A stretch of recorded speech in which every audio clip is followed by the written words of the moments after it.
അതിൻ്റെ 31-ാം അധ്യായത്തിൻ്റെ 47-ാമത്തെ വാക്യമാണ് ഞാൻ ചിന്തയ്ക്കായിട്ട് എടുത്തിരിക്കുന്നത്. എന്ന് വെച്ചാൽ ഇന്നത്തെ മീറ്റിങ്ങിൻ്റെ ചിന്തയ്ക്കായിട്ട് എടുത്തിരിക്കുന്ന വിഷയം. അതിൻ്റെ പേര് നമ്മളിവിടെ ശ്രദ്ധിച്ച് കാണും, ഗലേദ്, അല്ലെങ്കിൽ ഇംഗ്ലീഷിൽ ഗലീദ്. ലാബാനും യാക്കോബും തമ്മിൽ ഒരു ഉടമ്പടി ചെയ്യുന്ന സമയത്ത് കല്ലുകൾ ഉയർത്തി വെച്ച് നടുവിൽ, അതായത് എനിക്കും നിനക്കും മധ്യത്തിൽ യഹോവയാകുന്ന പാറ നിങ്ങൾക്ക് മധ്യസ്ഥനായിരിക്കട്ടെ എന്ന് പറഞ്ഞ് യാക്കോബ്, ലാബാൻ ഇവർ തമ്മിൽ ചെയ്തതായിട്ടുള്ള ആ ഉടമ്പടിയുടെ പ്രതീകമായിട്ടാണ് ഗലേദ് എന്ന പേരിട്ട് സാക്ഷ്യത്തിന്റെ കൂമ്പാരം എന്നാണ് അവിടെ കൊടുത്തിരിക്കുന്നത്. സാക്ഷ്യത്തിന്റെ കൂമ്പാരം എന്ന് പറയുമ്പോൾ അവരുടെ കഴിഞ്ഞകാല അനുഭവങ്ങളെ ഓർത്ത് മനസ്സിലേക്ക് കൊണ്ടുവരികയാണ്.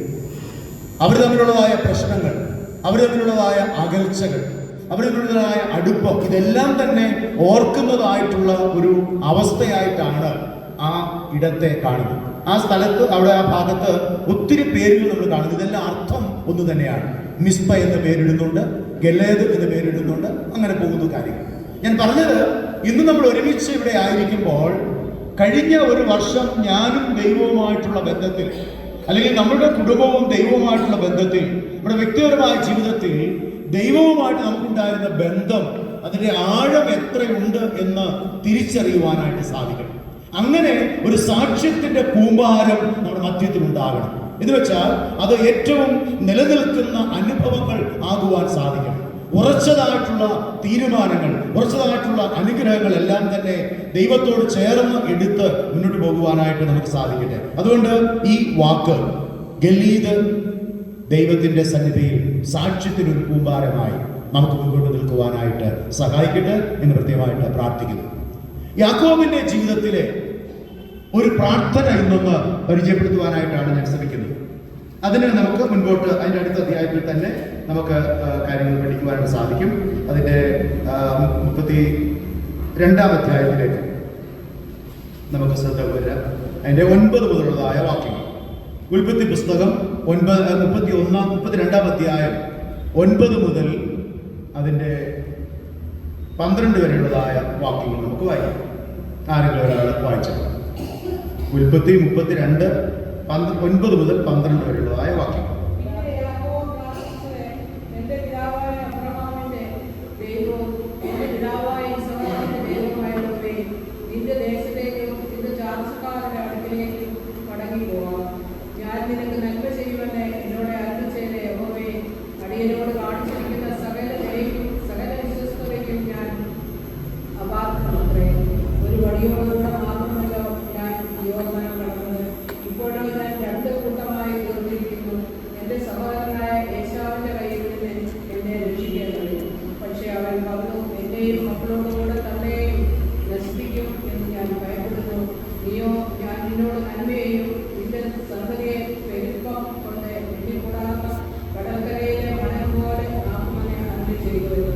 മതി, പ്രാർത്ഥിക്കാം.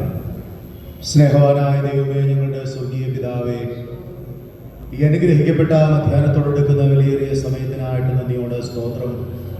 അടികളെ എത്രത്തോളം അവിടുത്തെ സന്നിധിയിൽ ഇരിപ്പാൻ തക്കോണം ഒരുക്കിയതായിട്ടുള്ള അവസരത്തിനായിട്ട് സ്തോത്രം. ഞങ്ങളെ കൂട്ടിക്കൊണ്ടുവന്ന വിശ്വസ്തതയ്ക്കായി നന്ദി പറയുന്നു. ഞങ്ങൾ കഥാവിടെ സന്നിധിയിൽ ഇരുന്ന് പാടുവാൻ, പ്രാർത്ഥിപ്പാൻ, മാത്രമല്ല കഥാവ് ഞങ്ങളുടെ അനുഭവങ്ങളെ പങ്കുവയ്ക്കുവാൻ ഞങ്ങൾക്ക് തന്ന അവസരത്തിനായിട്ട് സ്തോത്രം. അവിടുത്തെ സ്വർഗത്തിലെ നേടി സ്ഥിരമായിരിക്കുന്ന മാറ്റമില്ലാത്ത വചനം ഞങ്ങൾ അല്പമായി ചിന്തിക്കുവാനായിട്ട് ആഗ്രഹിക്കുമ്പോൾ കഥാവെ, പരിശുദ്ധാത്മാവ് ഹൃദയമായ അടികളോട് സംസാരിക്കണമെന്ന് പ്രാർത്ഥിക്കുന്നു. ആരും വൃദ്ധാചിന്തയോടെ ഇരിപ്പാൻ ഇടയാകാതെ ഇന്ന് ഈ പകൽക്കാലം കഥാവ് ഞങ്ങൾക്ക് എന്ത് തരുന്നുവോ അത് ഏറ്റെടുക്കുവാനായിട്ട്, കഥാവ് ഞങ്ങളോട് എന്ത് സംസാരിക്കുന്നുവോ അത് കേൾക്കുവാൻ കൊണ്ട് ഞങ്ങളെ ഒരുക്കണമെന്ന് പ്രാർത്ഥിക്കുന്നു. ഞങ്ങളുടെ ഹൃദയങ്ങളെയും മനസ്സുകളെയും കഥാവെ ഏകാഗ്രമാക്കണമെന്ന് പ്രാർത്ഥിക്കുന്നു. ആരോഗ്യത്തോടെ സൗഖ്യത്തോടെ ആയിരിക്കാൻ ഞങ്ങളെ ഇടയാക്കണമേ. വായിച്ചയുടെ വേദഭാഗത്തിനായി സ്തോത്രം. കൃത്യമായി ഞങ്ങളോട് സംസാരിക്കണമേ. അവിടുത്തെ ആലോചനകൾ ഞങ്ങൾ നിറയ്ക്കണമേ. പ്രാർത്ഥന ഘടനായി സ്തോത്രം. യേശുക്രിസ്തുവിന്റെ വിലയേറിയ നാമത്തിൽ തന്നെ. യാക്കോബിന്റെ പ്രാർത്ഥനയാണ് നമ്മളിവിടെ വായിച്ചത്. ഇവിടെ ഒരു ചില കാര്യങ്ങൾ നമുക്ക് ഒരുമിച്ച് പഠിക്കുവാനായിട്ട് ശ്രമിക്കുന്നത്. ഈ 12 വരെയുള്ള വാക്യങ്ങൾ, 9 മുതൽ 9, 10, 11, 12 വാക്യങ്ങളിൽ നിന്ന് 5 കാര്യങ്ങൾ ഞാൻ പെട്ടെന്ന് പറഞ്ഞ് അവസാനിപ്പിക്കാം. അത് നമുക്ക് ഇങ്ങനെ ഒരു തലക്കെട്ട് കൊടുക്കുവാനായിട്ട് സാധിക്കും. 5 elements of Jacob's prayer. യാക്കോബിന്റെ പ്രാർത്ഥനയുടെ 5 ഘടകങ്ങൾ. ഇവിടെ ഇരിക്കുന്ന എല്ലാവരും പ്രാർത്ഥിക്കുന്നവരാണ്, പ്രാർത്ഥനയിൽ പല ഘടകങ്ങൾ ഉൾക്കൊള്ളിക്കുന്നവരാണ്.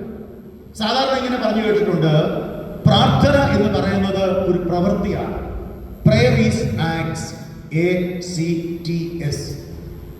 പ്രാർത്ഥന എന്ന് പറയുന്നത് ഒരു പ്രവൃത്തിയാണ് എന്ന് പറയുമ്പോൾ അതിലുമുണ്ട് ACTS, 4 അക്കങ്ങൾ അല്ലെ അക്ഷരങ്ങൾ.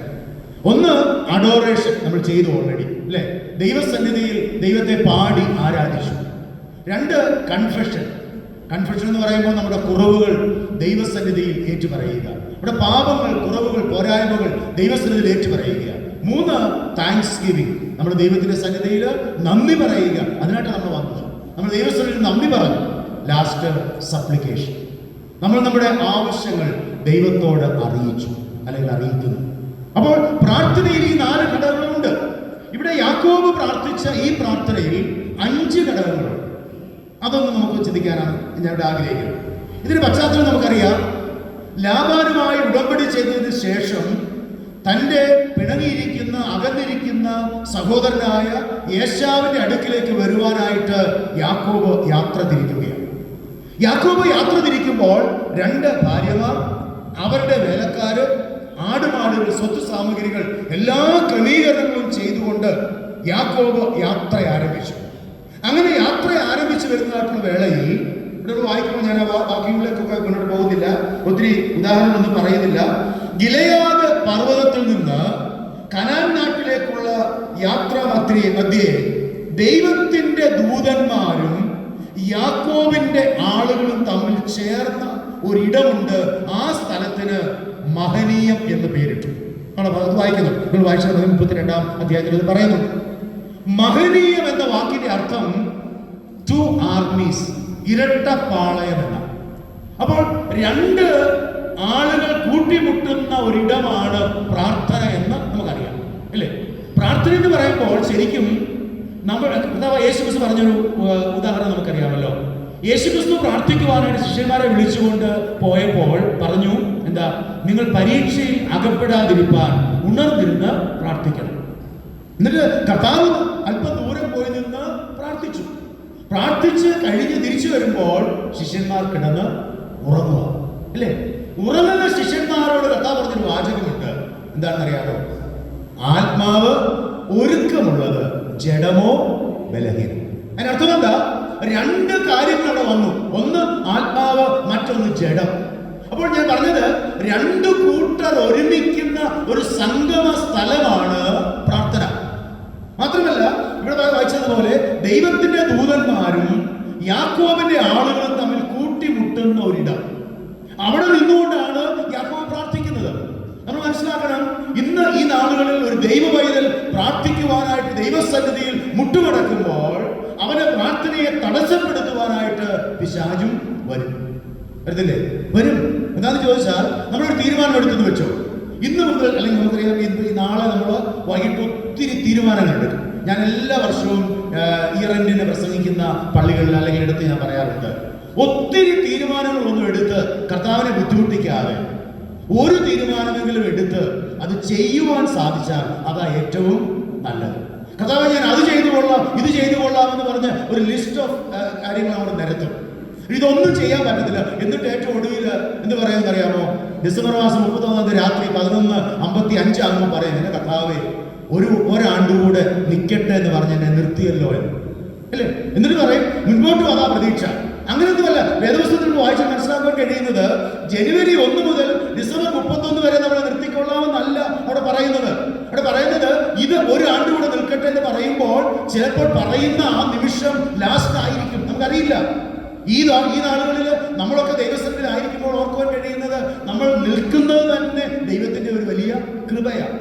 അല്ലാതെ ഒന്നും പറയാൻ നമുക്കില്ല. അതുകൊണ്ട് ഞാൻ പറഞ്ഞത്, ഒരാണ്ട് ഞാൻ നിന്നോളാം, 25 നിന്നല്ലോ, ഇനി 26 ഞാൻ നിൽക്കും എന്ന് പറയാൻ നമുക്ക് അവകാശമില്ല.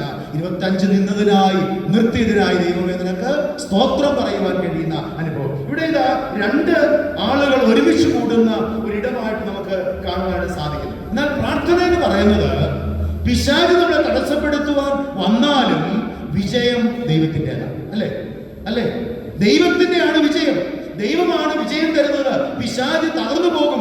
നമ്മൾ മുട്ടുമടക്കുമ്പോൾ പിശാച് ഓടിപ്പോകും, സംശയമില്ല. പക്ഷേ നാം തയ്യാറാണോ? ദൈവസന്നിധിയിൽ പ്രാർത്ഥിക്കുവാനായിട്ട് നാം തയ്യാറാണോ എന്ന് വ്യക്തമായിട്ട് ഓർക്കേണ്ടത് ഏറ്റവും ആവശ്യമാണ്. ഇവിടെ ഹാരാനിലേക്ക് പോയതായിട്ടുള്ള യാക്കോബ് 20 വർഷങ്ങൾക്ക് ശേഷമായി തന്റെ സ്വന്തം സഹോദരന്റെ അടുക്കിലേക്ക് മടങ്ങി വരുന്ന സന്ദർഭമാണ് നമ്മൾ 32-ാം അധ്യായത്തിൽ കാണുവാനായിട്ട് സാധിക്കുന്നത്. അപ്പോൾ ഇത് ദൈവസന്നിധിയിൽ അവൻ അങ്ങോട്ട് പോയപ്പോഴെടുത്ത തീരുമാനങ്ങളും അതിനുശേഷം വരുന്നതായിട്ടുള്ള കാര്യങ്ങളൊക്കെ നമുക്ക് അവിടെ ചിന്തിക്കുവാനും ധ്യാനിക്കാനും സാധിക്കും. എന്നാൽ നമ്മുടെ വിഷയത്തിലേക്ക് ഞാൻ വരട്ടെ. പ്രാർത്ഥനയിൽ അടങ്ങിയിരിക്കുന്ന 5 ഘടകങ്ങൾ എന്തൊക്കെയാണ്? ഒന്ന് ഇവിടെ വായിക്കുന്നത് 9-ാമത്തെ വാക്യം വായിച്ചല്ലോ, to whom we are praying to. നമ്മൾ ആരോടാണ് പ്രാർത്ഥിക്കുന്നത്? ഇവിടെ യാക്കോബ് ആരോടാ പ്രാർത്ഥിച്ചേ? പിന്നെ യാക്കോബ് പ്രാർത്ഥിച്ചത് എന്റെ പിതാവായ അബ്രഹാമിന്റെയും എന്റെ പിതാവായ ഇസഹാക്കിന്റെയും ദൈവമായുള്ളോവേ എന്ന്, ഇല്ലേ? പിതാക്കന്മാരുടെ ദൈവത്തെ പേര് വിളിച്ച് പ്രാർത്ഥിക്കുവാൻ യാക്കോബിന് സാധിച്ചു. അതിന്റെ അർത്ഥം എന്താണെന്ന് ചോദിച്ചാൽ നമ്മൾ ഓർക്കണം, ദൈവത്തെ അവരിലൂടെ അനുഭവിച്ചറിഞ്ഞതായിട്ടുള്ള യാക്കോബ് പറയുകയാണ്. യാക്കോബിന് അറിയാൻ തന്റെ അപ്പനായ ഇസ്ഹാക്കിലും അവന്റെ അപ്പനായ അബ്രഹാമിലും ഉണ്ടായിരുന്ന ദൈവിക ബോധം. നമുക്കറിയാം, ഇവിടെ ഇരിക്കുന്ന നമ്മൾ ഓരോരുത്തരും ചിന്തിക്കേണ്ടത് എന്താണ്? എന്നെ നിങ്ങളെയും ഇവിടെ കൊണ്ടുവന്നിരിക്കുന്നത് നമ്മുടെ മാതാപിതാക്കന്മാരുടെ ജീവിതത്തിൽ അവർ ചെയ്തതായിട്ടുള്ള പ്രവൃത്തികളും നമുക്ക് വേണ്ടി പ്രാർത്ഥിച്ചതായിട്ടുള്ള അനുഭവങ്ങളും നമ്മൾ ഓർക്കുമ്പോൾ നമ്മളും പറയുന്നു എന്ത്? നമ്മുടെ പിതാക്കന്മാരുടെ ദൈവം, ഇല്ലേ? അടുത്ത ചോദ്യം ഇതാണ്, എന്നാൽ അടുത്ത തലമുറയിലെ കുഞ്ഞുങ്ങൾ പറയുവാൻ കഴിയുമോ എന്ത്? എന്റെ പിതാവിന്റെ എന്റെ മാതാവിന്റെ ദൈവം എന്റെ ദൈവമെന്ന്. നമുക്കറിയാം, ദൈവമായ കർത്താവ് മോശെ ഒരിക്കലും ഇങ്ങനെ ചോദിച്ചു, ദൈവമേ യഹോവേ, ഞാൻ നിന്നോട് ആലോചന ചോദിച്ചുകൊണ്ടോ അല്ലെ നീ എന്നെ ഏൽപ്പിച്ചതുകൊണ്ടോ ഞാനിതാ ഫറവോന്റെ അടുക്കിലേക്ക് പോകുന്നു, ഇല്ലേ? പുറപ്പാട് പുസ്തകം 3-4 നമുക്കറിയാം. ഫറവോന്റെ അടുക്കിലേക്ക് പോകുമ്പോൾ ഫറവോൻ ചോദിച്ചാൽ നീ ആരാണ്, നീ എന്തിനാ വന്നതെന്ന് ചോദിച്ചാൽ ഞാൻ എന്താ പറയണ്ടേ, ഇല്ലേ? എന്താ പറയണ്ടേ? അപ്പോൾ ദൈവം പറഞ്ഞൊരു വാചകം എന്താ അറിയാമോ? നീ ധൈര്യമായി ചെന്ന് പറയണം, നിന്റെ പിതാവായ അബ്രഹാമിന്റെയും ഇസ്ഹാക്കിന്റെയും യാക്കോബിന്റെയും ദൈവമാണ് എന്നെ ഇങ്ങോട്ട് അയച്ചത്. അപ്പോൾ മോശയ്ക്ക് പറയുവാനായിട്ട് പിതാക്കന്മാരുടെ പേര് ദൈവം തന്നെ പറയുകയാണ്, ഇല്ലേ? നമ്മൾ വായിക്കുന്ന എബ്രായലേഖനത്തിൽ ദൈവം ഇങ്ങനെയുള്ള വിശ്വാസമുള്ള ആളുകളുടെ ദൈവം എന്ന് പറയുവാനായിട്ട് മടി കാണിച്ചില്ല, അല്ലെങ്കിൽ ലജ്ജിച്ചില്ല എന്ന് പറയുമ്പോൾ, എന്ന് വെച്ചാൽ താല്പര്യപ്പെട്ടു എന്ന് പറയുമ്പോൾ, ഇവിടെ നമ്മളൊക്കെ ഓർക്കണം, നമ്മുടെ പേരിനോട് ചേർത്ത് ദൈവം പറയുമോ എന്ത്? അബ്രഹാമിന്റെയും ഇസ്ഹാക്കിന്റെയും ദൈവമായ യഹോവയായ ദൈവമാണ് ഞാൻ എന്ന് പറയുമ്പോൾ കുറവുകൾ, പോരായ്മകൾ, ബലഹീനതകൾ സംഭവിച്ചതായിട്ടുള്ള അബ്രഹാമിനെയും ഇസ്ഹാക്കിനെയും യാക്കോബിനെയും കൂട്ടുപിടിച്ചുകൊണ്ട് സർവശക്തനായ ദൈവം പറയുകയാണ്, ഞാൻ അവരുടെ ദൈവമാണ്. ഇവിടെ യാക്കോബ് പറയുകയാണ്, എന്റെ പിതാക്കന്മാരുടെ ദൈവമേ എന്ന് വിളിച്ച് പ്രാർത്ഥിക്കാനായിട്ട് സാധിക്കും. നമുക്കിവിടെ കാണാൻ സാധിക്കുന്നത് അവർ റിലേഷൻഷിപ്പ്, നമ്മുടെ ദൈവത്തോടുള്ള ബന്ധമാണ് ഇവിടെ കാണുന്നില്ലേ? എന്താണ്? പിതാക്കന്മാരുടെ ദൈവമെന്ന് പറയുവാനുള്ള അവകാശം നമുക്കുണ്ടാകണം. ആരാണ് ദൈവമക്കൾ? യോഹന്നാൻ 1:12 നമ്മൾ വായിക്കുന്നു, അവനെ കൈക്കൊണ്ട് അവന്റെ നാമത്തിൽ വിശ്വസിക്കുന്ന ഏവർക്കും ദൈവമക്കളാകുവാൻ അവൻ അധികാരം കൊടുത്തിരിക്കുന്നു. യോഹന്നാൻ 3:1 നമ്മൾ വായിക്കുന്നു, കാണുകയും നാം ദൈവമക്കൾ എന്ന് വിളിക്കപ്പെടുവാൻ പിതാവ് നമുക്ക് എത്ര വലിയ സ്നേഹം തന്നിരിക്കുന്നു. നമ്മൾ വിശ്വാസികൾ എന്ന് പറയുമ്പോൾ റോമലേഖനത്തിൽ വായിക്കുന്നത് പോലെ നാം മക്കളെങ്കിലോ അവകാശികളും ആകുന്നു. നാം മക്കളായിരിക്കുന്നത് പോലെ അവകാശികളാകുന്നത് പറയുമ്പോൾ നാം മക്കളാണെന്നുള്ള ഉറപ്പുണ്ടാകണം. അവർ ഫാദർ ഇൻ ഹെവൻ എന്ന് പറഞ്ഞുകൊണ്ട് സ്വർഗസ്ഥനായ ഞങ്ങളുടെ പിതാവേ എന്ന് പറഞ്ഞ് പ്രാർത്ഥിക്കുവാൻ നമ്മൾ തുനിയുമ്പോൾ ഓർക്കണം, സ്വർഗത്തിലെ ദൈവം നമ്മുടെ അപ്പനാണ് എന്നുള്ള ഉറപ്പ് ആവശ്യമാണ്. ഇന്ന് അനേകം ആളുകൾ വിളിക്കുന്നുണ്ടല്ലേ, പറയുന്നുണ്ടാകാം, പക്ഷേ യഥാർത്ഥത്തിൽ യേശുക്രിസ്തുവിന്റെ തങ്കച്ചോരയാൽ കഴുകൽ പ്രാപിച്ച ദൈവജനത്തിന് മാത്രമേ പറയുവാൻ കഴിയുകയുള്ളൂ, സ്വർഗത്തിലെ ദൈവം എന്റെ അപ്പനാണ് എന്ന്. ഇവിടെ യാക്കോബ് പറയുകയാണ്, പിതാക്കന്മാരെ തിരിച്ചറിയുവാൻ, പിതാക്കന്മാരുടെ ദൈവത്തെ അനുഭവിച്ചറിയുവാൻ സാധിച്ച യാക്കോബ് പറയുകയാണ്, എന്റെ പിതാവായ അബ്രഹാമിന്റെയും എന്റെ പിതാവായ ഇസഹാക്കിന്റെയും ദൈവമായുള്ളവേ എന്ന് വിളിക്കുന്നു. ഞാൻ ചോദിക്കട്ടെ, ഇവിടെ ഇരിക്കുന്ന നമുക്കൊക്കെ അങ്ങനെ പറയുവാൻ കഴിയുമ്പോൾ വരും തലമുറ നമ്മുടെ ജീവിതത്തിൽ നമുക്ക് കൊടുക്കുവാൻ കഴിയുന്നതായിട്ടുള്ള അനുഭവം എന്തായിരിക്കുന്നു? നാം ദൈവത്തെ അഭിസംബോധന ചെയ്യുന്നത്, ദൈവത്തെ വിളിക്കുന്നത് എങ്ങനെയാണ്? നമുക്കറിയാം, ഒരു അഡ്രസ് ഇല്ലാതെ, ഒരു സ്റ്റാമ്പ് ഇല്ലാതെ ഒരു ലെറ്റർ പോസ്റ്റ് ചെയ്താൽ അതെടുത്ത് കളയുക മാത്രമേ ഉള്ളൂ. എന്നാൽ കൃത്യമായി അഡ്രസ്സും കറക്റ്റ് സ്റ്റാമ്പും ഉണ്ടെങ്കിൽ ആ അഡ്രസ് എഴുതിയിരിക്കുന്ന ആളിന്റെ അടുക്കൽ അത് എത്തും, ഇല്ലേ? നമ്മൾ ദൈവത്തിന്റെ സന്നിധിയിൽ വന്ന് എന്തെങ്കിലുമൊക്കെ പറഞ്ഞിട്ട് പോകുവാനായിട്ടല്ല, ദൈവം ആരാണെന്നുള്ള തിരിച്ചറിവോടെ പ്രാർത്ഥിക്കുവാൻ സാധിക്കണം. ഈ ദൈവം ആരാണെന്ന് വായിച്ചു. അവൻ നമ്മെ ഉണ്ടാക്കി, നാം യഹോവ ദൈവമെന്ന് അറിവീൻ. അവൻ നമ്മെ ഉണ്ടാക്കി, നാം അവനുള്ളവരാകും, ഇല്ലേ?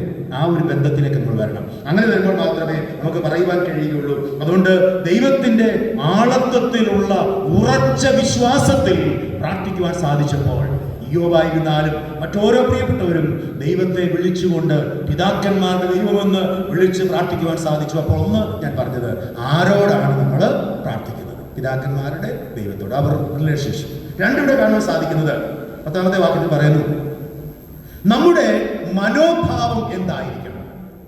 അവർ ആറ്റിറ്റ്യൂഡ് ടുവേർഡ്സ് പ്രയർ. പ്രാർത്ഥനയിൽ നമ്മുടെ മനോഭാവം എന്താണ്?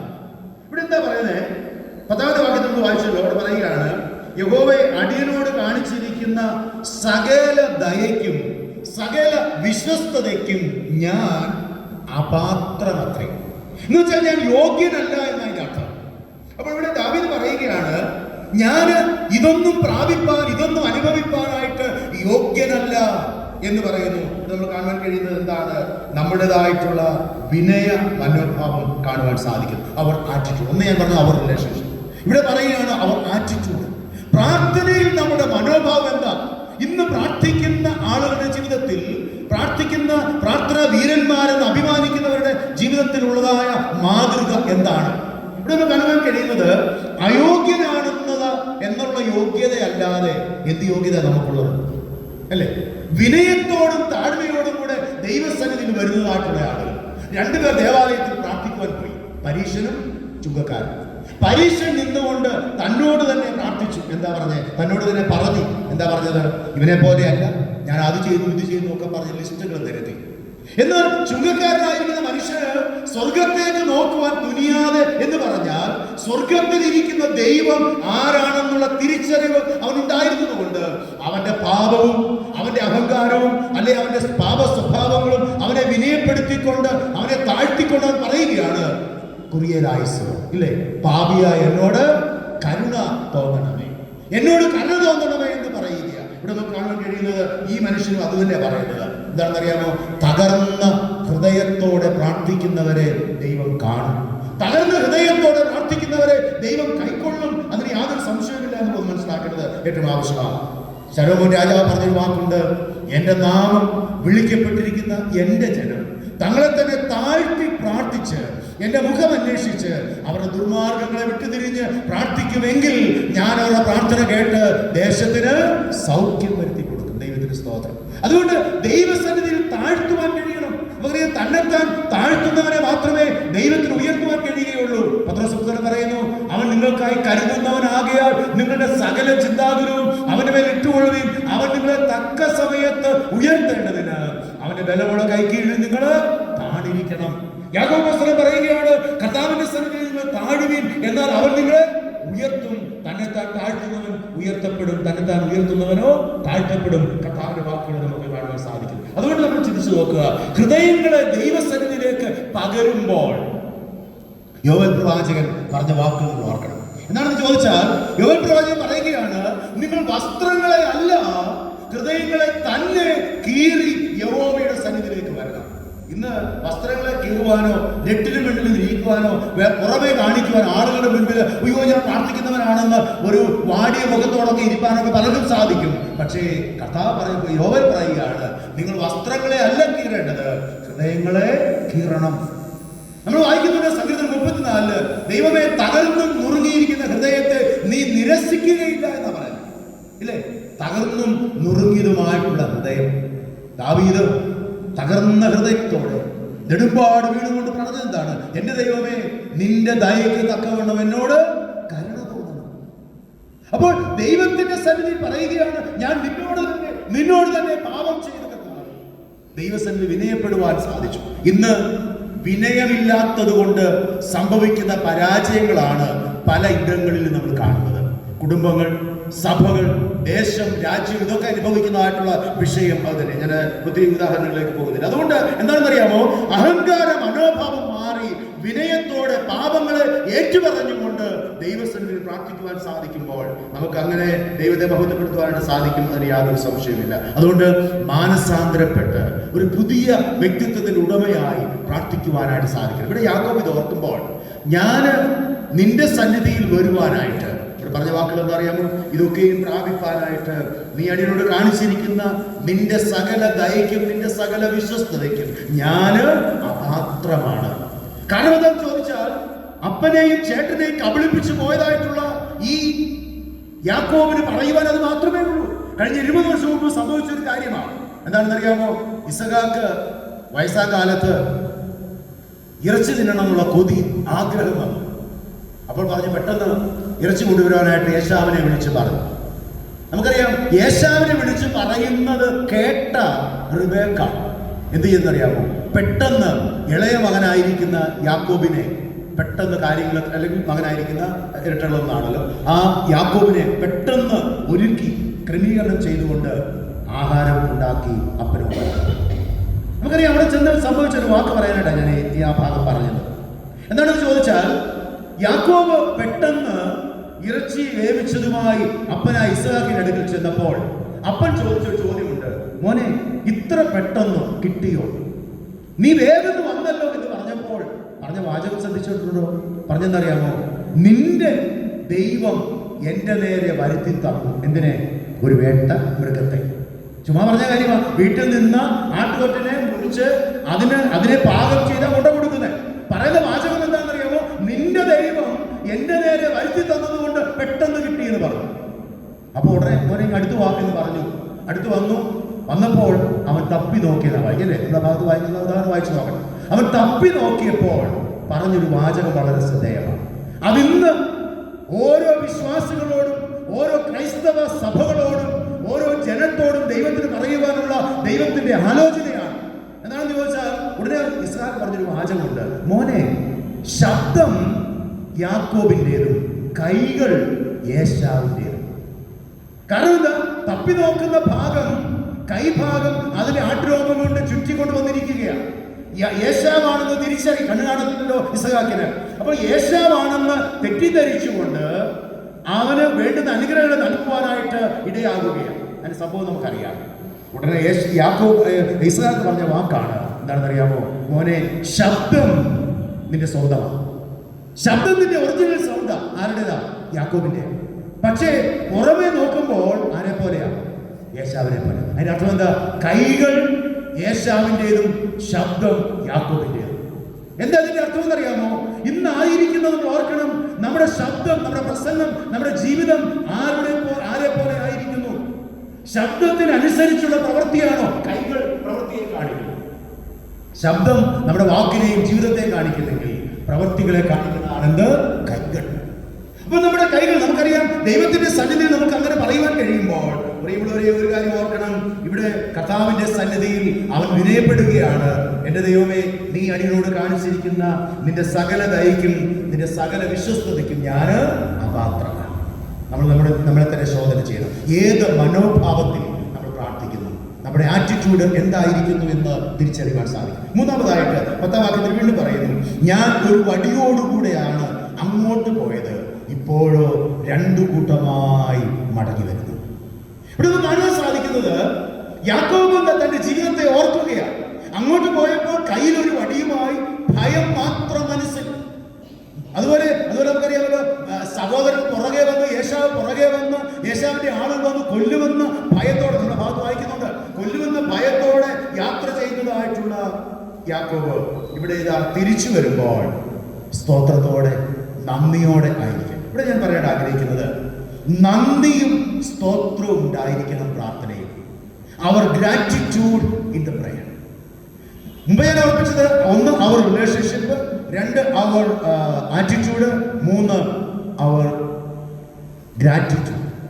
നമുക്ക് ദൈവത്തോടുള്ള നന്ദി, സ്തോത്രം എങ്ങനെയായിരിക്കും? നമ്മൾ നന്ദി പറയാൻ, സ്തോത്രം ചെയ്യേണ്ടതിന് സമയം എടുത്തില്ലേ? നമ്മൾ പാടി ദൈവത്തെ ആരാധിച്ചു.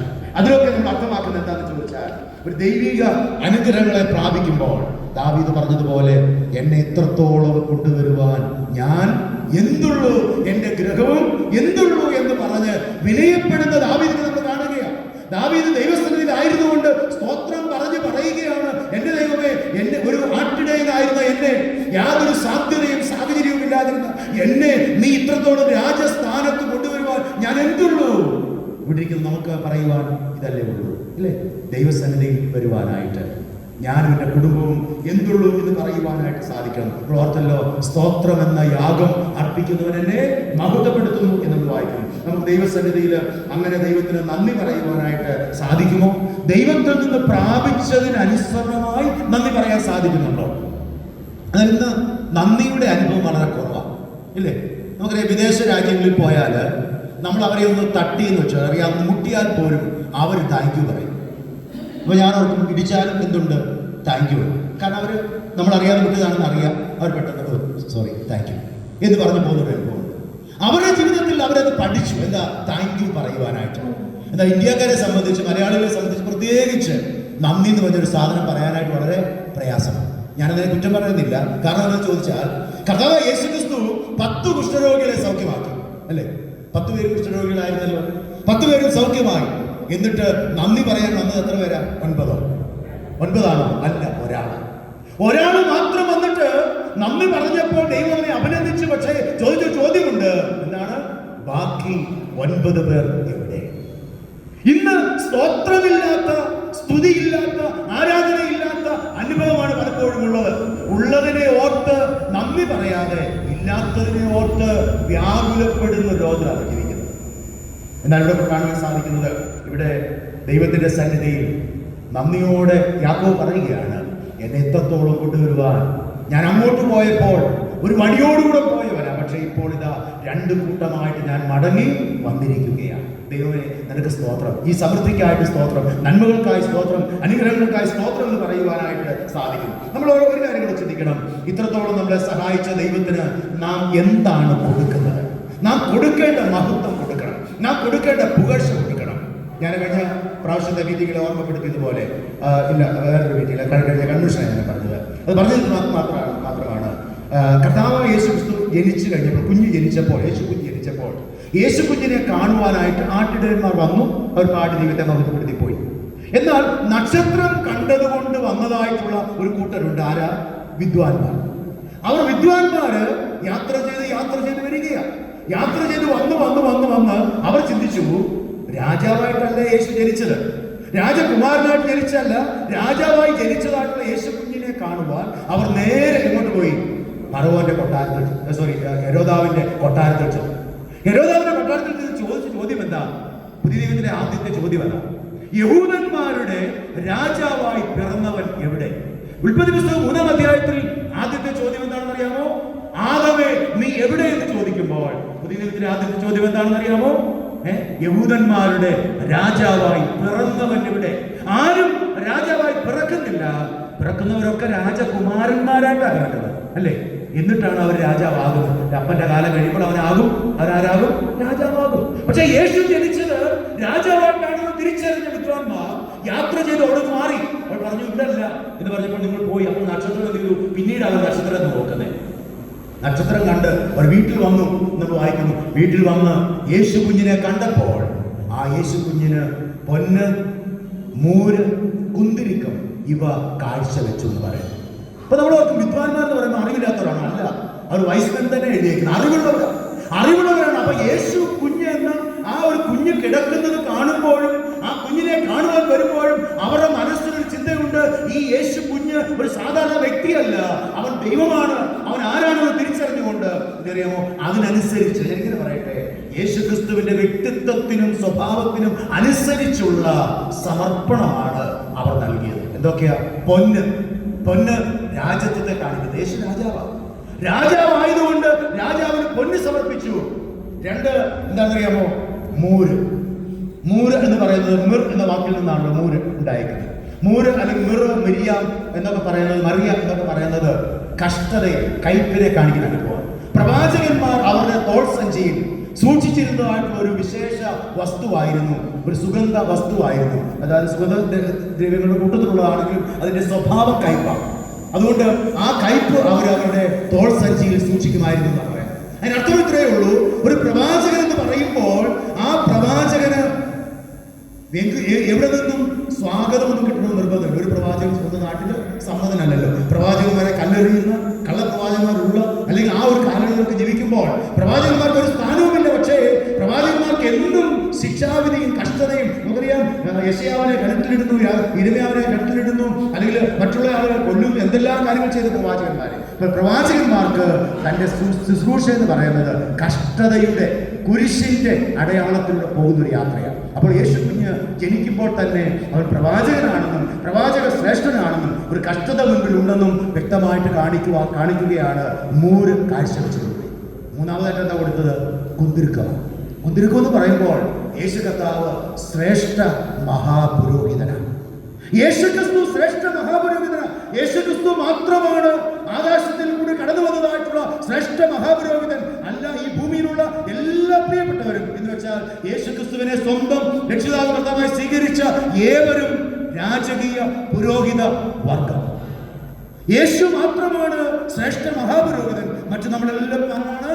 പുരോഹിത വർഗമാണ്. സ്തോത്രമെന്ന യാഗം അർപ്പിക്കുവാൻ തക്ക രാജകീയ പുരോഹിത വർഗമാകേണ്ടതിന് നിങ്ങളെ അവൻ പണിതു വരുന്നുവെന്ന് പത്രോസിന്റെ വായിക്കുന്നു. ഞാൻ പറഞ്ഞത്, നമ്മളൊക്കെയും കർത്താവിന്റെ സന്നിധിയിൽ പൗരോഹിത്യ ശുശ്രൂഷയുള്ളവരാണ് എന്ന് തിരിച്ചറിയാൻ സാധിക്കും. അത് വേഷത്തിന്റെയോ രൂപത്തിന്റെയോ ഭാവത്തിന്റെയോ അടയാളത്തിൽ മാറ്റി നിർത്തുവാനായിട്ടുള്ളതല്ല. പിന്നെയോ യേശുവിനെ സ്വീകരിച്ചതായിട്ടുള്ള ദൈവമക്കൾക്ക് ദൈവം കൊടുത്തിരിക്കുന്ന പദവിയാണ് ഏതാ? ഈ പുരോഹിത ശുശ്രൂഷ എന്ന് മനസ്സിലാക്കണം. അപ്പോൾ യേശു ഒരു രാജാവാണ്, യേശു ഒരു പ്രവാചകനാണ്, യേശു ഒരു പുരോഹിതനാണ്, ശ്രേഷ്ഠ മഹാപുരോഹിതനാണ് എന്ന് തിരിച്ചറിയുവാൻ സാധിച്ചപ്പോൾ ആ സമർപ്പണമാണ് നമുക്കിവിടെ കാണുവാനായിട്ട് കഴിയുന്നത്. പ്രിയമുള്ളവരെ, ദൈവം നമുക്ക് നൽകിയ നന്മകൾക്ക് അനുസൃതമായി നന്ദി പറയുവാൻ, സ്തോത്രം ചെയ്യുവാൻ, സമർപ്പിക്കുവാൻ നമുക്ക് കഴിയുന്നുണ്ടോ? നാലാമതായിട്ട് താൻ പ്രാർത്ഥിക്കുകയാണ്. അവിടെ മുൻപോട്ട് ഒരു 11ാമത്തെ വാക്യത്തിൽ പറയുന്നു, എൻ്റെ സഹോദരനായ യേശാവിന്റെ കയ്യിൽ നിന്ന് എന്നെ രക്ഷിക്കണമേ, പക്ഷെ അവൻ വന്ന് എന്നെയും മക്കളോടുകൂടെ തള്ളയെയും നശിപ്പിക്കും എന്ന് ഞാൻ ഭയപ്പെടുന്നു. ഇവിടുത്തെ പ്രാർത്ഥന എന്താണെന്ന് ചോദിച്ചാൽ ദൈവികമായ വിടുതലിനായിട്ട് അവൻ പ്രാർത്ഥിക്കുക. He prayed for his blessings. അവന്റെ അനുഗ്രഹത്തിനായി അവൻ പ്രാർത്ഥിക്കുക. എന്താ അനുഗ്രഹം അറിയാമോ? ഒരു സംരക്ഷണം വേണം. നമുക്കറിയാം, ദൈവിക സംരക്ഷണത്തിനായി പ്രാർത്ഥിക്കുന്നതിൽ യാതൊരു തെറ്റുമില്ല. എന്ന് വെച്ചാൽ നമുക്കറിയാം, എബേസ് എന്നൊരു മനുഷ്യനെ കുറിച്ച് നമുക്കറിയാമല്ലോ. 2 വാക്യങ്ങൾ മാത്രമേ എബേസിനെ കുറിച്ച് വേദത്തിൽ പറയുന്നുള്ളൂ. എബേസിനെ കുറിച്ച് പറയാം. എബേസിന്റെ വാക്കിനർത്ഥത്തിന്റെ വേദന എന്നാണ്. വേദനയോടെ എൻ്റെ അമ്മ എന്നെ പ്രസവിച്ചു. അവൻ പ്രാർത്ഥിച്ച ഒരു പ്രാർത്ഥന വാചകമുണ്ട്. എന്താണെന്നറിയാമോ? എൻ്റെ ദൈവമേ, നീ എന്നെ അനർത്ഥത്തിൽ നിന്ന് കാത്തുകൊള്ളണം. ഇതൊരു വിശ്വാസിക്കുണ്ടാകേണ്ട പ്രാർത്ഥനയാണ്. എന്താ കഴിയുമ്പോൾ കർത്താവ് യേശുക്രിസ്തു നമ്മെ പഠിപ്പിച്ചൊരു പ്രാർത്ഥനയുണ്ട്, കർത്തൃ പ്രാർത്ഥന എന്ന് പറയും. അത് കർത്താവ് നമ്മെ പഠിപ്പിച്ച നമ്മുടെ പ്രാർത്ഥനയാണല്ലോ. കർത്താവ് നമ്മെ പഠിപ്പിച്ചത് മാത്രമേ ഉള്ളൂ. കർത്തൃ പ്രാർത്ഥന എന്ന് പറയുന്നത്, ലോർഡ്സ് പ്രയർ എന്ന് പറയുന്നത് യോഹന്നാൻ 17ാം അധ്യായത്തിലെ ഹൈ പ്രീസ്റ്റ്ലി പ്രയർ. അപ്പോൾ യേശുക്രിസ്തുവിന്റെ പ്രാർത്ഥന കർത്തൃ പ്രാർത്ഥന. കർത്താവ് പഠിപ്പിച്ച് നിങ്ങൾ ഈ വണ്ണം പ്രാർത്ഥിപ്പീൻ പഠിപ്പിച്ചതായിട്ട് പ്രാർത്ഥനയിൽ കർത്താവ് പറയുന്നു എന്താണെന്നറിയാമോ? പരീക്ഷയിൽ അകപ്പെടാതെ വണ്ണം ഞങ്ങളെ കാത്തുകൊള്ളണം. ഇന്ന് നമ്മളെ തകർക്കുവാൻ, ഇന്ന് നമ്മളെ നശിപ്പിച്ചു കളയുവാനായിട്ട് പിശാച് ശ്രമിക്കുമ്പോൾ അവന്റെ കയ്യിൽ വീഴാതിരിപ്പാനായിട്ട് പ്രാർത്ഥിക്കണം. പത്രോസ് പറയുന്നുണ്ട്, നിങ്ങളുടെ പ്രതിയോഗിയായ പിശാച് അലറുന്ന സിംഹം എന്ന പോലെ ആരെ വിഴുങ്ങേണ്ടു എന്ന് എന്ത് ചെയ്യുക? ചുറ്റിത്തിരിഞ്ഞ് നടക്കുകയാണ്. പ്രതിസന്ധികൾ ഏറി വരാം, കഷ്ടങ്ങൾ, ദുഷ്ടതകൾ ഏറി വരാം. അനർത്ഥത്തിൽ വീണു പോകാതെ ദൈവസന്നിധിയിൽ കാത്തുകൊള്ളണമേ എന്ന് പ്രാർത്ഥിപ്പാനായിട്ട് നമുക്ക് സാധിക്കേണ്ടത് ഏറ്റവും ആവശ്യമാണ്. ശിമോൻ പത്രോസിനോട് കർത്താവ് പറഞ്ഞൊരു വാചകമുണ്ട്, വായിക്കുന്നുണ്ട്. അത് നിങ്ങൾ സമയത്ത് വായിച്ചു നോക്കിയാൽ മതി. അവിടെ പറയുന്നത് എന്താണെന്നറിയാമോ? ശിമോൻ പത്രോസ് വലിയ കാര്യമായിട്ടൊക്കെ കർത്താവിന്റെ അടുക്കൽ സംസാരിച്ചപ്പോൾ കർത്താവ് പറഞ്ഞൊരു വാചകം ഇങ്ങനെയാണ്: ശിമോനെ, ശിമോനെ, ഗോതമ്പ് പാറ്റും പോലെ നിന്നെ പാറ്റിക്കളയേണ്ടതിന് എന്നോട് അപേക്ഷിച്ചപ്പോൾ ഞാൻ നിനക്ക് വേണ്ടി ഇടിവിൽ നിന്ന് നിനക്ക് വേണ്ടി ഞാൻ അപേക്ഷിച്ചു, ഞാൻ മധ്യസ്ഥത നിന്നു എന്ന് കർത്താവ് പറയുകയാണ്. എന്താ അതിന്റെ അർത്ഥം? പിശാച് ശിമോനെ നശിപ്പിച്ചു കളയുവാൻ ശ്രമിച്ചപ്പോൾ വേണ്ട വേണ്ട എന്ന് പറഞ്ഞ് അവനെ ഇടിവിൽ നിന്നുകൊണ്ട് കാത്തു സൂക്ഷിച്ച കർത്താവിന്റെ പദ്ധതി. ഞാൻ ചോദിക്കട്ടെ, ഇന്നിവിടെ ഇരിക്കുന്ന നമ്മളെല്ലാവരും ഇന്നിങ്ങനെ ആയിരിക്കുന്നത് ആരുടെ ഗുണമാണ്? ആരുടെ പ്രവൃത്തിയാണ്? പോരാട്ടങ്ങളോ പ്രശ്നങ്ങളോ ഇല്ലാഞ്ഞിട്ടാണോ? രോഗമോ ദുഃഖമോ നിന്ദയോ പരിഹാസമോ കഷ്ടമോ നഷ്ടമോ ഇല്ലാഞ്ഞിട്ടാണോ? ഇതിന്റെ എല്ലാ മധ്യത്തിലും ദൈവം നമുക്ക് ഇടിവിൽ നിന്നു, അല്ലേ? ദൈവം നമുക്ക് മധ്യസ്ഥനായിരുന്നു. എന്റെ കുഞ്ഞുങ്ങളെ, പാപം ചെയ്യാതിരിപ്പാൻ ഞാനിത് നിങ്ങൾക്ക് എഴുതുന്നു. 1 യോഹന്നാൻ 2:1 അത് പറയുകയാണ്, അഥവാ നിങ്ങൾ പാപം ചെയ്തു എങ്കിലോ യേശു ക്രിസ്തു എന്ന കാര്യസ്ഥൻ പിതാവിന്റെ വലതുഭാഗത്ത് നിങ്ങൾക്ക് വേണ്ടി പക്ഷവാദം ചെയ്യുന്നു. ഞാൻ പറയട്ടെ, ക്രിസ്തു നമ്മുടെ മധ്യസ്ഥനായിരിക്കുന്നത് കൊണ്ട്, ക്രിസ്തു നമുക്ക് സമീപസ്ഥനായിരിക്കുന്നത് കൊണ്ട്, നാം ആയിരിക്കുന്ന വിലാപന പുസ്തകത്തിൽ പറയുന്നത് പോലെ നാം ഒടിഞ്ഞു പോകാതിരിക്കുന്നത് യഹോവയുടെ ദയയാകുന്നു, അവന്റെ കരുണ തീർന്നു പോയിട്ടില്ല എന്ന് വ്യക്തമായി പറയുകയാണ്. നമുക്ക് നമ്മുടെ ജീവിതത്തിൽ ഓർക്കുവാൻ കഴിയുന്നത്, കർത്താവേ എന്നെ ഇത്രത്തോളം കാത്തു സൂക്ഷിക്കുവാൻ, എന്നെ പരിപാലിപ്പാൻ കർത്താവേ നിനക്ക് മനസ്സായല്ലോ എന്നോർത്ത് നമുക്ക് ദൈവത്തെ സ്തുതിക്കുവാൻ സാധിക്കും. അവിടെ ഞാൻ പറയാൻ ശ്രമിച്ചത്, ഇന്ന് ചിന്തിച്ചു നോക്കിയേ, ഇന്നത്തെ തലമുറ, ഇന്നത്തെ ആളുകൾ കടന്നു പോകുന്നതായിട്ടുള്ള മേഖലകൾ എത്ര അല്ലേ പ്രയാസങ്ങളിലൂടെ കടന്നു പോകുന്നത്. ഒരു മാസം മുമ്പ് കൊല്ലം ജില്ലയിലെ കായംകുളത്തിനടുത്ത് ഒരു അഡ്വക്കേറ്റ് പയ്യൻ വിവാഹം കഴിച്ച് അവന്റെ ഭാര്യ ഈ മാസങ്ങളിൽ, എന്നുവെച്ചാൽ 2 മാസമായതല്ലോ, ഡിസംബറിലാണ് തോന്നുന്നു അവരുടെ ഡ്യൂ ഡേറ്റ്, പ്രസവിക്കുവാനായിട്ട് നിൽക്കുന്ന സമയമാണ്. അവന് മദ്യത്തിന്റെയും മയക്കുമരുന്നിന്റെയും ഉടമയായി. അവൻ എന്തോ ചെയ്തെന്ന് ചോദിച്ചാൽ, അവനെ മദ്യവും മയക്കുമരുന്നും കഴിച്ചിട്ട് വന്നിട്ട് അപ്പനെ 47 വെട്ടി കൊന്നു. അമ്മ സീരിയസ് ആയിട്ട് ആശുപത്രിയില്ല, പിന്നെ അതിനെക്കുറിച്ച് എനിക്ക് കിട്ടിയിട്ടില്ല. എന്നിട്ട് അവൻ പറഞ്ഞ വാചകം എന്നെ ചിന്തിപ്പിച്ചത്. അവൻ പറയുകയാണ്, ഞാൻ അടിച്ചതായിട്ടുള്ള മദ്യത്തിന്റെയും ഞാൻ ഉപയോഗിച്ചതായിട്ടുള്ള മയക്കുമരുന്നിന്റെയും അടിമത്തത്തിൽ ഞാൻ ആയതുകൊണ്ട് എന്റെ സ്വന്തം അപ്പനാണെന്നോ എന്റെ സ്വന്തം അമ്മയാണെന്നോ എനിക്ക് തിരിച്ചറിയുവാൻ കഴിയുന്നില്ല എന്ന് ചിന്തിച്ചേ. തിരിച്ചറിവ് നഷ്ടപ്പെട്ടു പോയ തലമുറയുടെ മധ്യത്തിൽ ഞാൻ നിങ്ങൾ ജീവിക്കുമ്പോൾ, പിശാചിന്റെ കയ്യിലെ ചട്ടുകങ്ങളായിട്ട് ഇന്നത്തെ യുവതലമുറ തീർന്നുകൊണ്ടിരിക്കുമ്പോൾ, താൽക്കാലിക സുഖത്തിനായിട്ട് മദ്യവും മയക്കുമരുന്നും മറ്റു കാര്യങ്ങളും അന്വേഷിക്കുന്ന ആളുകളുടെ മധ്യത്തിലാണ് നമ്മൾ ജീവിക്കുന്നത്. എന്നാൽ ഓർക്കണമേ, അവർ തെറ്റിൽ അകപ്പെട്ടു പോകാതിരിക്കാനായിട്ട് നാം ഇടിവിൽ നിന്ന് പ്രാർത്ഥിക്കണം. ഒരു വല്ലാത്ത ലോകത്തിൽ നമ്മൾ ജീവിക്കുന്നത്. പിശാച് നമ്മെ തകർക്കുവാൻ ശ്രമിക്കുക, നമ്മെ തലമുറയിൽ തകർത്തു കളയും. അതിന്റെ മധ്യത്തിൽ തകർന്നു പോകാതെ നിൽക്കണമെങ്കിൽ എന്റെ ദൈവമേ, എന്നെയും എന്റെ കുടുംബത്തെ നീ കാത്തുകൊള്ളണം. നമ്മൾ പ്രാർത്ഥിക്കാറുണ്ടല്ലോ, കർത്താവേ നിന്റെ രക്തത്താൽ ഈ ഭവനത്തെ നീ ശുദ്ധീകരിക്കണം, ചുറ്റും നിന്റെ രക്തമുദ്ര ഉണ്ടാകണം എന്ന് പ്രാർത്ഥിക്കത്തില്ലേ? ഇതിന്റെ അർത്ഥം എന്താ? നമ്മെ കരുതുവാൻ, നമ്മെ പരിപാലിക്കാനായിട്ട് ദൈവം വിശ്വസ്തനാണ് എന്ന് നമ്മൾ ഓർക്കേണ്ടത് ഏറ്റവും ആവശ്യമാണ്. ദൈവിക വിടുതലിനായിട്ട് യാക്കോബ് പ്രാർത്ഥിക്കുക. ദൈവമേ, സഹോദരന്റെ കയ്യിൽ നിന്ന് എനിക്ക് പ്രശ്നങ്ങളോ പ്രയാസങ്ങളൊന്നും വരാതെ എന്നെ നീ കാത്തുകൊള്ളണമേ. കാരണം എന്താ? 20 വർഷത്തെ പ്രതികാരം അവർ മനസ്സിലുണ്ട്, 20 വർഷത്തെ ഭയമുണ്ട്, ഇവന്റെ മനസ്സിൽ പല ചിന്തകളുണ്ട്. ചേട്ടൻ എങ്ങനെ ഇടപെടും, ചേട്ടന്റെ ആളുകൾ എങ്ങനെ ഇടപെടും, ഈ മനസ്സിലൂടെ കടന്നു വന്നതായിട്ടുള്ള ചിന്തകൾക്കനുസരിച്ച് ദൈവത്തോട് പ്രാർത്ഥിക്കുക, എന്നെ ദൈവമേ നീ സൂക്ഷിച്ചോണം കേട്ടോ, നീ എന്നെ കാത്തുകൊള്ളണം. നമുക്ക് ഓരോ ദിവസവും പ്രാർത്ഥിക്കാൻ കഴിയില്ലേ? 121 സംഘത്തിൽ പറയുന്ന പോലെ, നിന്റെ കാൽ കല്ലിൽ തട്ടി പോകാതിരിക്കേണ്ടതിന് അവർ നിന്നെ കൈകളിൽ വഹിച്ചുകൊള്ളും, നിന്റെ ഗമനത്തെയും ആഗമനത്തെയും ഇന്നു മുതൽ എന്നേക്കും പരിപാലിക്കാമെന്ന് വാക്ക് പറഞ്ഞ കർത്താവ് നമ്മുടെ ജീവിതപാതയിൽ നമ്മോട് കൂടെ ഇരിക്കട്ടെ. നമ്മെ ഈ ദിവസങ്ങളിൽ കർത്താവ് ബലപ്പെടുത്തട്ടെ. ദൈവത്തോട് ചോദിച്ച് അനുഗ്രഹങ്ങൾ മേടിക്കുമ്പോൾ, പ്രിയമുള്ളവരെ, ഇവിടെ യാക്കോബ് പറഞ്ഞ ഒരേ ഒരു കാര്യം എന്താണെന്ന് അറിയാമോ? എൻ്റെ സഹോദരന്റെ കയ്യിൽ നിന്ന് ഒരു പ്രശ്നവും എനിക്ക് ഉണ്ടാകാതെ നീ എന്നെ കാത്തുകൊള്ളണം. നമുക്ക് ദൈവസ്ഥലത്ത് പ്രാർത്ഥിക്കുവാൻ കഴിയുന്നത്, ശത്രുവിന്റെ യാതൊരു പോരാട്ടവും, ഒരു നഷ്ടവും കഷ്ടവും രോഗവും ദുഃഖവും ബുദ്ധിമുട്ടും ആവലാദികളൊക്കെ ഉള്ളതായി ഈ ലോക ജീവിതയാത്രയിൽ എന്നെ അതിൽ നിന്ന് കാത്തുകൊള്ളണമേ, സർവ്വ ഭയത്തിൽ നിന്ന്. വായിക്കുന്നുണ്ട്, എൻ്റെ ഭയത്തിൽ നിന്ന് നീ എന്നെ വിടുവിച്ചു എന്ന് സംഗീതക്കാരൻ പറയുന്നുണ്ട്.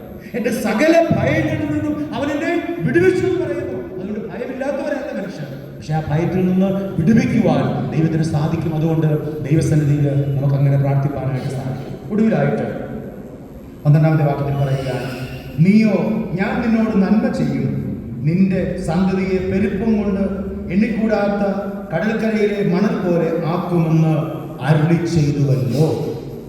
ശരിക്കും നമുക്കിവിടെ കാണാൻ സാധിക്കുന്നത്, ഇസഹാക്കിനോടും അല്ലെങ്കിൽ അബ്രഹാമിനോട് ദൈവം പറഞ്ഞൊരു വാചകമായി. എന്താ അറിയാമോ? നിന്റെ സന്തതിയെ ഞാൻ ആകാശത്തിലെ നക്ഷത്രങ്ങളെ പോലെയും കടൽക്കരയിലെ മണൽ പോലെയും ഇതാക്കും എന്ന് പറഞ്ഞു. എപ്പോഴാ പറഞ്ഞേ?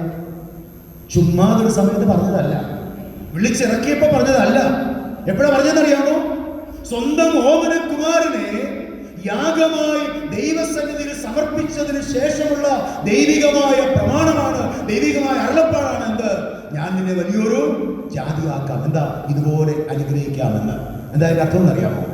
ഏറ്റവും പ്രാധാന്യമുള്ളതിനെ മടക്കി ചോദിച്ചപ്പോൾ, ചോദ്യം ചെയ്യാതെ തിരികെ കൊടുത്തപ്പോൾ ദൈവം നൽകിയ അനുഗ്രഹമാണെന്ത്?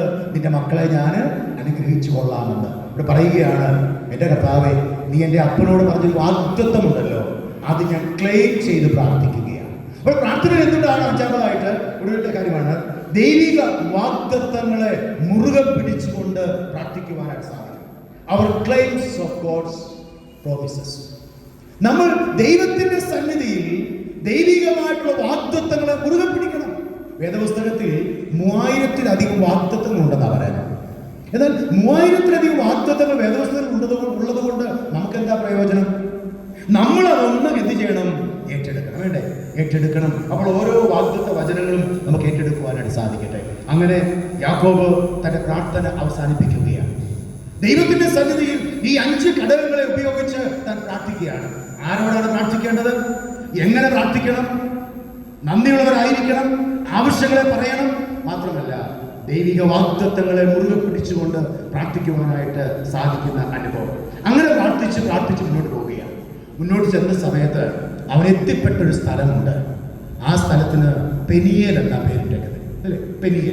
പെനിയേൽ എന്ന വാക്കിനർത്ഥം എന്താ? നമുക്ക് യാബോക്ക് നദീതീരത്തെത്തി 2 കൂട്ടരെയും അക്കരെ കടത്തിയതിനു ശേഷം താൻ തനിയെ ശേഷിച്ചു. രാത്രിയിൽ ദൈവത്തിന്റെ ഇടപെടലുണ്ടായി. രാവിലെ ആകുമ്പോൾ ദൈവത്തിന്റെ ഇടപാടുണ്ടായിട്ട് അവൻ പറഞ്ഞ വാചകം എന്താ? നീ എന്നെ അനുഗ്രഹിച്ചല്ലാതെ ഞാൻ നിന്നെ വിടുകയില്ല എന്ന് പറഞ്ഞ് അനുഗ്രഹം പ്രാപിച്ച് മുടന്തമുള്ളവനായി തീർന്ന്, അല്ലേ? അനുഗ്രഹം ഞാൻ പറഞ്ഞ മനസ്സിലായോ? അവൻ പ്രാർത്ഥിച്ച് മേടിച്ചത് എന്തോ? മുടന്ത ലഭിച്ചത്. അല്ലാതെ മറ്റനുഗ്രഹം എല്ലാം ഉണ്ടല്ലോ. ഭൗതിക നന്മകൾ ഇഷ്ടംപോലെ ഉണ്ട്. അതൊന്നും അവന് വേണ്ട. അവന് ലഭിച്ചത് അവന്റെ മുട്ടിന്റെ ഉളുക്ക് തെറ്റിച്ചു. അവൻ മുടന്തനായി നിൽക്കുകയാണ്. അപ്പോൾ അവന് എത്തിപ്പെട്ട സ്ഥലം എവിടെയാണെന്നറിയാമോ? പെനിയേൽ. പെനിയേൽ എന്ന വാക്കിനർത്ഥം എന്താ? ദൈവത്തെ മുഖാമുഖമായി കണ്ട ഇടം. അപ്പൊ എന്താ പറയാ? ബഥേൽ എന്ന അനുഭവം ഉണ്ടായി. ദൈവത്തിന്റെ ഭവനം. അത് അങ്ങോട്ട് പോയപ്പോഴാണ്, ഇല്ലേ? അങ്ങോട്ട് പോയപ്പോൾ സൂര്യൻ അസ്തമിച്ചു. അവൻ രാത്രിയിൽ വിശ്രമിച്ച സ്ഥലമാണേത് ബഥേൽ. ആ ബഥേൽ എന്ന വാക്കിനർത്ഥം ദൈവത്തിന്റെ ഭവനമുണ്ട്. അവൻ ദൈവത്തിന്റെ ഭവനത്തിൽ നിന്ന് അവൻ ചില ഉടമ്പടികൾ ചെയ്തു, ചില നേർച്ചകൾ ചെയ്തു. ഞാൻ തിരിച്ചു വരികയാണ്, ഇങ്ങനെ കാര്യം ചെയ്യാമെന്ന് പറഞ്ഞതായ കാര്യങ്ങൾ വായിക്കും. എന്നാൽ ഇപ്പോൾ ഇത് എത്തിയിരിക്കുന്നത് രൂപാന്തരം പ്രാപിച്ച യാക്കോബ് നിൽക്കുന്ന സ്ഥലം പെനിയേൽ. ഞാൻ ദൈവത്തെ മുഖാമുഖമായി കണ്ടു, എനിക്ക് ജീവഹാനി വന്നില്ല. ഞാൻ പറയട്ടെ, അപ്പോൾ സൂര്യൻ ഉദിച്ചു. ദൈവത്തിന് സ്തോത്രം, അല്ലേ? അപ്പോൾ ദൈവത്തിന് സ്തോത്രം ചെയ്യുവാനായിട്ട് സംഗതി ഏറെ ഉണ്ട്. കാരണം എന്താ? സൂര്യൻ ഉദിച്ചു. കാരണം എന്താ? ദൈവത്തെ മുഖാമുഖമായി കണ്ടു. നീതി സൂര്യനായിരിക്കുന്ന യേശുക്രിസ്തുവിനെ കാണുന്ന സുദിനം. മാത്രമല്ല, നീതി സൂര്യനായിരിക്കുന്ന യേശുക്രിസ്തു മധ്യാകാശത്തിൽ വരുന്ന ദിവസം, ആ ദിവസത്തിനായി കാത്തിരിക്കാനായിട്ട് നമുക്ക് സാധിക്കട്ടെ. ഇപ്പോൾ ഇതാ അവൻ ചോദിക്കുകയാണ്, അവൻ പറയുകയാണ്, നിന്റെ പേര് യാക്കോബ് എന്നാണ്, പക്ഷേ ഇനി നീ യാക്കോബല്ല. പിന്നെ ആരാണെന്നറിയാമോ? ഇസ്രായേലാണ്. യാക്കോബ് ചതിയൻ, ഉപായി, കപടക്കാരൻ, കബളിപ്പിക്കുന്നവനാണെങ്കിൽ ഇതാ ഇസ്രായേൽ ദൈവത്തിന്റെ സ്വന്തം പ്രഭുവായി മാറുകയാണ്. ദൈവത്തിന്റെ സ്വന്തം പ്രഭുവായിട്ട് മാറുകയാണ്. അങ്ങനെ മാറിയതായിട്ടുള്ള ഈ യാക്കോബ് ആ അനുഗ്രഹിക്കപ്പെട്ടവനായിട്ട് മാറുവാൻ സാധിക്കും. പ്രിയമുള്ളവരെ, ഉദയനക്ഷത്രമായ യേശുക്രിസ്തു മധ്യാകാശത്തിൽ വെളിപ്പെടുന്ന ഒരു സുദിനത്തിനായി ഞാൻ നിങ്ങൾ കാത്തിരിക്കുമ്പോൾ ആ ഒരു വലിയ പ്രതീക്ഷയോടെ നമുക്ക് ആയിരിക്കാൻ സാധിക്കുമോ? ഇവിടെ ഇതാ സഹോദരനുമായി രമ്യതയിൽ ആയിക്കൊണ്ട് ഒരുമിച്ച് ചേർന്ന് മുന്നോട്ട് പോകുന്നതായിട്ടുള്ള യാക്കോബിനെ നമ്മൾ കാണുകയാണ്. നമ്മുടെ ജീവിതത്തിൽ നമുക്കൊരു പുതിയ വർഷത്തിലേക്ക് നമ്മൾ കാൽ വയ്ക്കുന്ന ഈ സമയത്ത് പുതിയ തീരുമാനത്തോടെ മുന്നോട്ട് പോകാൻ നമുക്ക് സാധിക്കുമോ?